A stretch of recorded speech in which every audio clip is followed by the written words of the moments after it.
have to go through that pain, that suffering, that grief, that sorrow.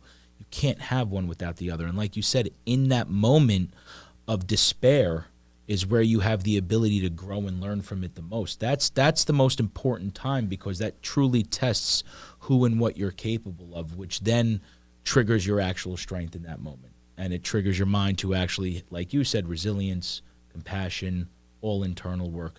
And I think that in order for somebody to learn forgiveness, they have to go through that hardship first. Yeah. It's important. 100%. And if you also know you did someone wrong, try to make amends by them. Yeah. Take responsibility, apologize to them, and really express how you recognize what you've done, and allow for that person and give them space to be able to either accept or hear you out. And instead of dwelling on it, focus on, what can I learn from this situation? How should I have been? How can I do better next time? Why did I do that? So use this as a learning experience to be able to kind of understand where you're at, and maybe some triggers or something that might be frustrating to you, and really take away from it, so you don't repeat the same mistake. Because that's what the end goal is. Yes, we make mistakes, but we don't want to keep repeating the same one.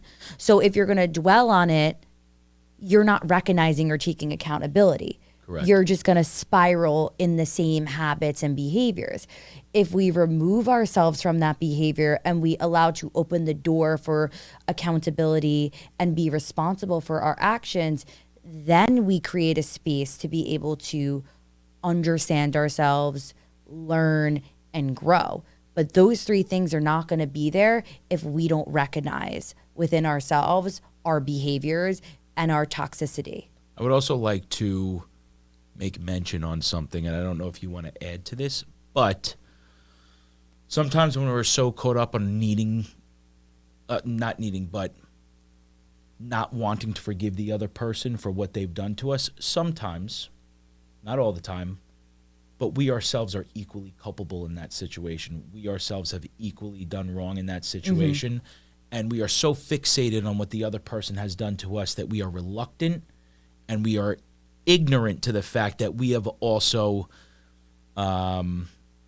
help me out here. My mind just went blank. We've also contributed to that situation. Okay. Are you talking about like for two people, if they've both kind of done one another wrong, and it's kind of them it's kind of going like back and forth, and a power struggle of like who's worse, and who's worse, who's more wrong, who deserves the apology more. Right. Like you kept being verbally abusive, but you cheated on me. Exactly. So, okay. Like kind of like that sort of situation. Exactly. So like, again, we become ensnared in our own victimhood of what has been done to us in this woe is me pity party, that we refuse to acknowledge and look at our own wrongdoings that have contributed to that situation, that have also could be looked at as equally bad.